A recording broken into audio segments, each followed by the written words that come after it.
நெல்லையில் இருக்கும் ஏற்பாடுகள் குறித்து நமது செய்தியாளர் நாகராஜிடம் விரிவாக கேட்கலாம். நாகராஜ், சொல்லுங்க, நெல்லை மாவட்டத்தை பொறுத்த வரைக்கும் தேர்தலுக்கான ஏற்பாடுகள் எந்த அளவுல மும்முரமா நடந்துட்டு இருக்கு? கண்டிப்பாக நெல்லையை பொறுத்த வரைக்கும் மாவட்ட தேர்தல் அதிகாரியும் மாவட்ட ஆட்சியர் அதற்கான ஏற்பாடுகள் செய்திருந்தார். அதற்கான முன்னேற்பாடுகளாக நெல்லை மாவட்டத்தை பொறுத்த வரைக்கும் 10 சட்டமன்ற தொகுதிகள் உள்ளன. இந்த 10 சட்டமன்ற தொகுதியில் 1368 வாக்குச்சாவடி அமைவிடங்களில் 2931 வாக்குச்சாவடி மையங்கள் அமைக்கப்பட்டுள்ளன.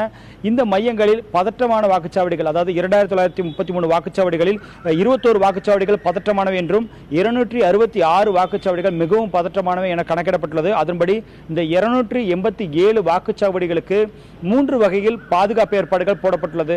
அதாவது தென் மாவட்டங்களை பொறுத்த வரைக்கும் பதற்றமான வாக்குச்சாவடிகளுக்கு முக்கியத்துவம் கொடுப்பதுதான் தேர்தல் ஆணையத்தின் முக்கிய நோக்கமாக இருக்கும். அதன்படி துணை ராணுவ படையினர் இதில் ஈடுபடுத்தப்பட்டுள்ளனர். பாதுகாப்பு பணிக்காக அவர்கள் மாநகர பகுதி, ஊரக பகுதி இரண்டாக பிரித்து ஊரக பகுதிகளில் 13 கம்பெனிகள், அதாவது 1220 படை வீரர்கள் பாதுகாப்பு பணியிலும், அதே போல மாநகர பகுதியில் 160 படை வீரர்கள் என அவர்கள் பாதுகாப்பு பணி ஈடுபடுகிறார்கள்.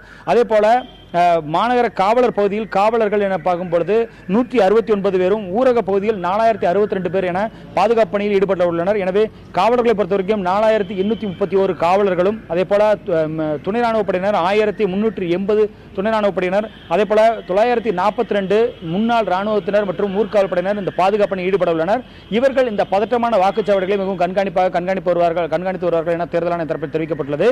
அதே போல நுண்பார்வையாளர்கள் இங்கே அமைக்கப்பட்டுள்ளனர். இந்த நுண்பார்வையாளர்களை பொறுத்த வரைக்கும் மொத்தமாக 344 நுண்பார்வையாளர்கள் மத்திய அரசின் அலுவலர்களாக நியமிக்கப்பட்டுள்ளனர்.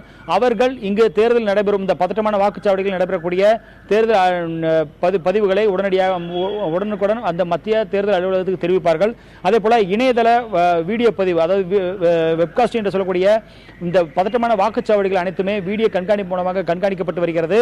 அந்த 287 வாக்குச்சாவடிகள் மட்டுமில்லாது மொத்தமாக 862 வாக்குச்சாவடிகளில் இந்த வெப்கேமரா மூலமாக முழுமையாக கண்காணிப்பு ஏற்படுத்தப்பட்டுள்ளது. எனவே பாதுகாப்பு 3 வகைகளில் இந்த வாக்குச்சாவடி, அதாவது வாக்குச்சாவடிகள் ஏற்படுத்தப்பட்டுள்ளது. அதே போல வாக்கு எண்ணும் மையங்களிலும் இன்று மாவட்ட தேர்தல் அதிகாரி ஆய்வு செய்துள்ளார். அதன்படி வாக்கு எண்ணும் மையங்களை பொறுத்த வரைக்கும் 10 சட்டமன்ற தொகுதிகளும் 3 பகுதிகளில் 3 இடங்களில் எண்ணப்படுகிறது. எனவே அந்த இடங்களில் பாதுகாப்பு முழுமையாக கண்காணிக்கப்பட்டு, அதே போல நேரடி கண்காணிப்பில், அந்த வீடியோ கண்காணிப்பில் இருக்கிறது என்றும் மாவட்ட தேர்தல் அதிகாரி மூலமாக தெரிவிக்கப்பட்டுள்ளது.